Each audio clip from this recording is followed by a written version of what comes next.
ഇന്ന് നമുക്ക് രണ്ട് സിനിമേനെ പറ്റി പറയാം. ഒന്ന് അനോമി, ഒന്ന് ആശകൾ ആയിരം. ഫസ്റ്റ് ഞങ്ങൾ കണ്ടത് അനോമിയാണ്.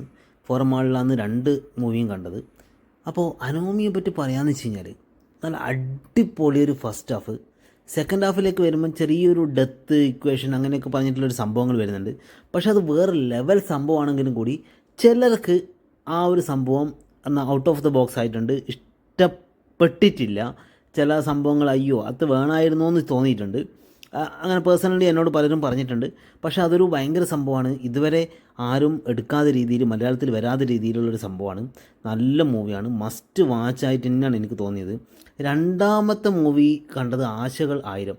ആശകൾ ആയിരത്തിനെ പറ്റി പറയാമെന്ന് വെച്ച് കഴിഞ്ഞാൽ അടിപൊളി പടം, നല്ലൊരു ഫാമിലി ഓഡിയൻസിന് പറ്റിയ സംഭവം.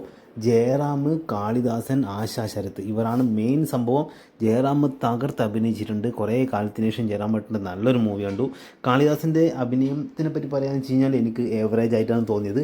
പക്ഷേ കഥ നല്ല കിഡുമായിരുന്നു, നല്ലൊരു തീമായിരുന്നു. എല്ലാവരും ഫാമിലി ആയിട്ട് കാണാൻ പറ്റിയ മസ്റ്റ് വാച്ച് മൂവി തന്നെയാണ്.